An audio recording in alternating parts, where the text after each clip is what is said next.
রামিসার মুখটা মনে পড়ছে তো? সবসময়, প্রতিনিয়ত, প্রতি সেকেন্ডে ও আমার চোখের সামনে খেলছে। প্রতিনিয়ত আমি যখন বাসা থেকে বের হয়ে আসতেছিলাম তখন আমার মনে হচ্ছিল যে ও আমার স্যান্ডেলগুলো আগিয়ে দিচ্ছে। ওকে আমি খুব মিস করছি, কিন্তু ওর মার সামনে আমি বলতে পারছি না বা কাঁদতে পারছি না। কারণ ওদের আমাকে সামাল দিতে অভিনয় হচ্ছে, করতে হচ্ছে।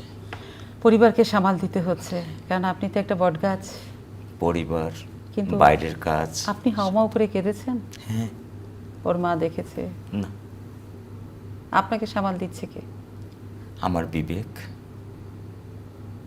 আল্লাহ তো আছেই।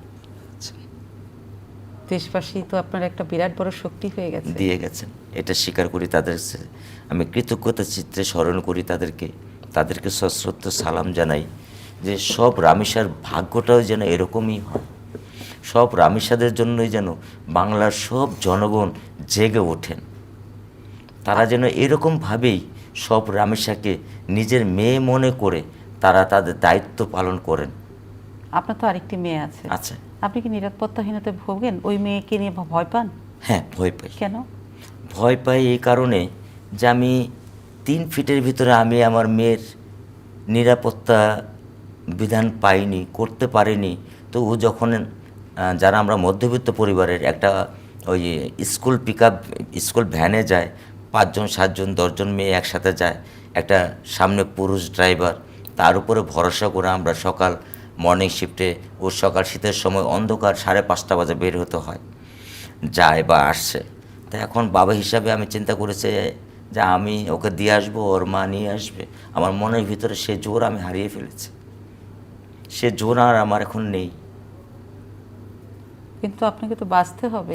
বাঁচতে হবে, কিন্তু আমাকে তাহলে আমার মতো করে এখন বাঁচার চিন্তা করতে হবে। ভয় পেলে তো চলবে না।